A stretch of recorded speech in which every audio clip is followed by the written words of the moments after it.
اور عزیزان محترم، امام خمینی ارشاد فرماتے ہیں کہ ایک نگاہ نامحرم انسان کو 100 سال پیچھے پھینک دیتی ہے.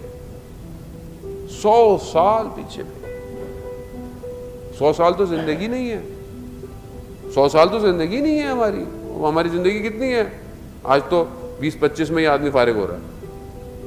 ہر چیز فاسٹ فوڈ ہو گئی ہے نا، فاسٹ ہوتی جا رہی ہے. بندہ بھی فاسٹ، جنازے بھی فاسٹ جا رہے ہیں، جلدی جا رہا ہے. میں 40-50 سال زندگی گزاروں، ایک نگاہ خدا نہ خواستہ ہو تو میں تو ویسے ہی مائنس میں ہوں. معاملہ سخت ہے عزیزان محترم، معاملہ اتنا آسان نہیں ہے جتنا ہم سمجھ رہے ہیں.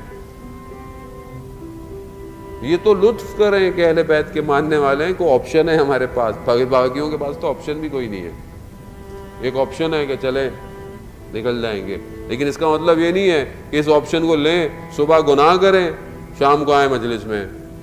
نہیں محرم آئے گا تو پھر ہم میں اور ان میں کیا فرق ہو گیا کہ جو پورے 5 دن کماتے ہیں، 2 دن اڑاتے ہیں، پھر چرچ چلے جاتے ہیں، کنفیس کر لیتے ہیں، پھر دوبارہ شروع.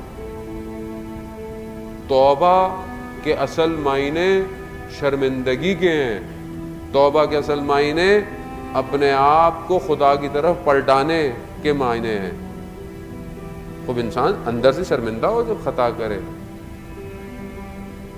آیت اللہ قاضی طباطبائی رضوان اللہ تعالی علیہ فرماتے ہیں کہ دل تمہارا خدا کا گھر ہے، اسے کسی اور کو کرائے پر مت دو، اس پر صرف خدا ہونا چاہیے. خوب اس گھر کے اندر عزیزان محترم خدا تھا. اس گھر میں عبادت خدا کی ہے، اس گھر کے اندر مناجات خدا کی ہے. اب کیا آپ دیکھیں کہ بی بی کائنات کی سیدہ ہیں، مگر جو ہے وہ چکیاں پیس رہی ہیں اور بچے کو پال رہی ہیں. حضرت سلیمان جو صحابی ہیں، ان کے لیے کہا کہ سلمان منا اہل بیت، سلمان ہم اہل بیت سے ہے. وہ کہتے ہیں میں نے بی بی کو کے پاس سے گھر سے جب میں گزرا، مجھے بچے کی رونے کی آواز آئی. میں نے دیکھا کہ بچہ گریہ کر رہا ہے لیکن بی بی کام بھی کر رہی ہے، تو میں نے کہا ایک کام آپ مجھے دے دیں. کہا کہ آپ رسول خدا سے کہیں کہ آپ کو کوئی خادم دیں. آپ کے یہ حقیقت ہے، یہ افسانہ نہیں ہے عزیزان محترم کہ ہاتھ اتنے ہو گئے تھے کہ ہاتھوں سے خون آتے تھے.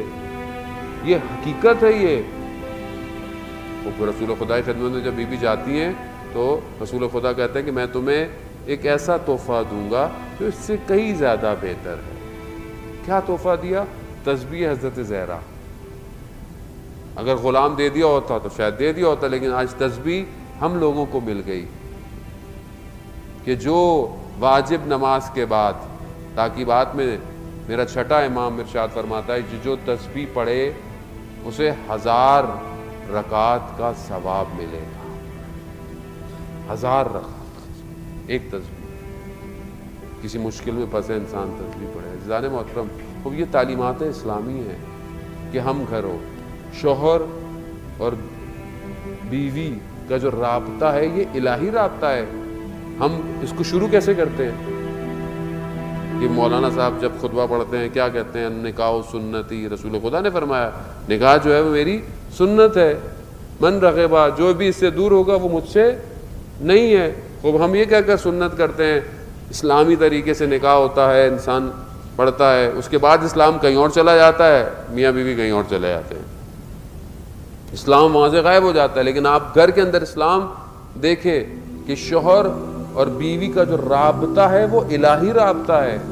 اگر ایک وائف گھر کے اندر خدا کی خاطر کھڑے ہو کر کوئی بھی کام کرتی ہے لیکن خدا کی خاطر کر رہی ہے، حدیث ہے اس کا ہر کام عبادت میں شمار ہوتا ہے. ہر کام عبادت میں شمار ہوتا ہے. عبادت ہے، ایسا نہیں ہے کہ کسی کے اوپر احسان ہے، خدا کی خاطر ہے. شوہر اگر رزق حلال کے لیے گھر سے باہر نکل رہا ہے اور حتیٰ اس میں مارا جائے تو روایت ہے کہ شہید مارا گیا ہے. خوب یہ شوہر کی ذمہ داری ہے حلال لقمہ اس کو لے کر آنا. لیکن جب شوہر گھر آئے تو اس کے لیے ہے کہ اپنی ساری پریشانیوں کو باہر رکھ کر آئے. جب گھر آئے تو چہرے پر مسکراہٹ ہو، اور بیوی کے لیے بھی کہ سارا دن کوئی بھی پریشانی ہو، جب شوہر گھر پر آئے تو اس کے لیے چہرے پر مسکراہٹ. آپ اگر سکون کی جگہ گھر کو نہیں بنائیں گے تو یہ کہاں جائے گا؟ بہت سارے لوگ کہتے ہیں وہ گھر لیٹ جائیں گے نہیں. کیوں؟ کیونکہ اتنی زیادہ جو ہے وہ سوال جواب ہوتے ہیں، آدمی دور ہی رہتا ہے گھر سے. کیوں ایسا ہو گیا؟ گھر سکون ہونا چاہیے، انسان کو محبت ہو اپنے گھر جانے کی. تو یہی وجہ ہے کہ یہ چیزیں آج ہم نہیں دے پاتے ہیں. ہم سکون کہاں ڈھونڈتے ہیں؟ مولانا صاحب تسبیح دے دیں، مولانا صاحب کو ذکر دے دیں، تعویذ دے دیں، یہ ساری چیزیں دے دیں. سکون آپ کے گھر میں ہے، عبادت آپ کے گھر میں ہے. گھر کو صحیح کیجئے. آپ کا گھر اگر صحیح ہوگا، آپ کے گھر میں قرآن کی تلاوت ہوگی. حدیث ہے کہ جس گھر میں قرآن کی تلاوت ہوتی ہے وہ گھر ملائکہ کے لیے ویسے چمکتا ہے جیسے ہمارے لیے آسمان میں تارے چمکتے ہیں. آپ اپنے گھر کو صحیح کریں، آپ کا گھر صحیح ہو جائے سب صحیح ہو جائے گا. آپ اس طرف توجہ دیں. عزیزان محترم،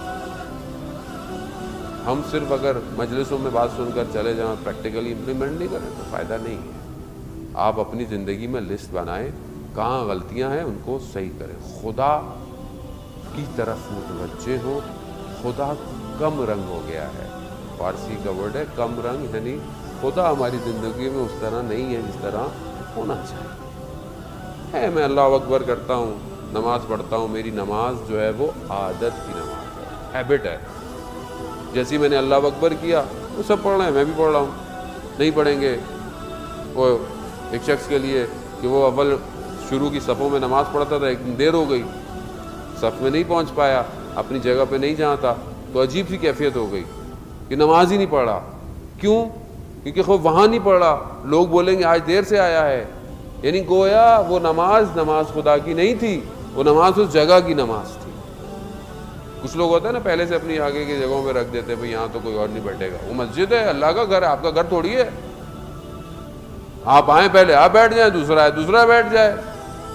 لیکن کچھ لوگوں نے آگے ہی بیٹھنا ہے. عزیزان محترم، اصل خدا کے لیے انسان اپنے آپ کو دیکھے. یہ بہت ساری چیزیں ہماری زندگی میں جو کٹ ڈاؤن ہو گئی ہیں، یہ ہماری زندگی میں عادت ہو گئی ہے. اگر یہ چھوٹ جائے تو آپ کو محسوس ہوگا کہ کیا یہ کام خدا کے لیے تھا.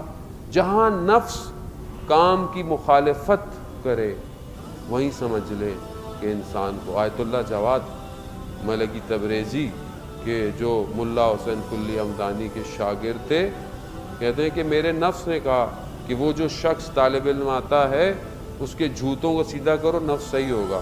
تو نفس کو برا لگا، تو پھر کہا کہ اب اس کے غلام کے بھی جوتے سیدھے کرو تو نفس صحیح ہوگا.